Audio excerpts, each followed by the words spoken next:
বাইরেই তপ্ত রোদ, কিন্তু স্কুলের টিনের চালে ঝুম বৃষ্টির শব্দ।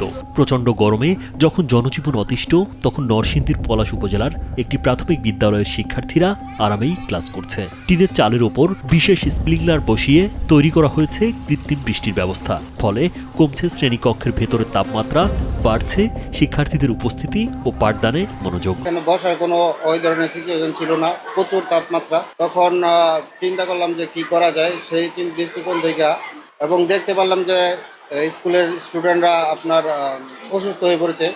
তো সেই দৃষ্টিকোণ থেকেই কৃত্রিম ঝর্ণা সৃষ্টি করলাম। 5+ স্টার রেটিং প্রাপ্ত দেশের সর্বোচ্চ বিদ্যুৎ সাশ্রয়ী ওয়ালটন এসি স্মার্ট কমফোর্ট এখন নেক্সট লেভেলে। এখন ঝর্ণা নাগার কারণে এখন আমরা ভালো করে পড়াশোনা করতে পারছি। আগে ভালো করে পড়াশোনা করতে পারিনি, এখন ঠান্ডা লাগে, পড়াতে অনেক মনোযোগ আসে।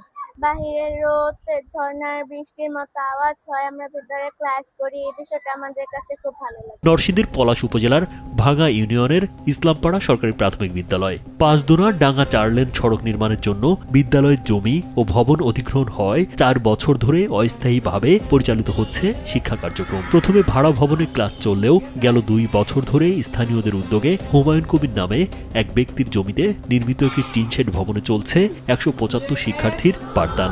আমারও ছেলে আছে, ভাতিজা আছে, এই এলাকার আরো অনেক কচি কচি বাচ্চা আছে, তারা কোথায় গেলে লেখাপড়া করবে?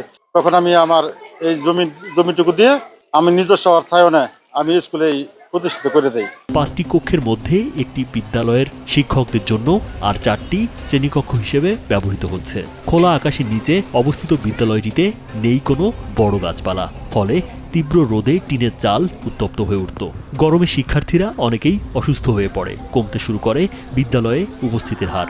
উপজেলা শিক্ষা কর্মকর্তার পরামর্শে বিদ্যালয়ের সময়সূচি সকাল 7টা থেকে দুপুর 12টা পর্যন্ত করা হলেও পুরোপুরি সমাধান মিলছিল না। এই অবস্থায় এলাকার সচেতন যুবক ও অভিভাবকরা নতুন উদ্যোগ নেন। প্রচন্ড গরমের মধ্যে ছেলেরা লেখাপড়া করতে পারে না, এর জন্য ওই কৃত্রিম সিস্টেম ঝর্ণা করা হয়েছে, যাতে ছেলেরা ঠান্ডা থাকে, রুমটা ঠান্ডা থাকে, স্কুল ঠান্ডা থাকে, ছেলেরা ঠিকমতো লেখাপড়া করতে পারে। টিনের চালের উপর পাইপলাইন বসিয়ে স্থাপন করা হয় বিশেষ স্প্রিংলার। নিচে সাবমার্সিবল পাম্পের সাহায্যে পানি উপরে তোলা হলে ঝর্ণার মতো ছড়িয়ে পড়ে পুরো চাল জুড়ে।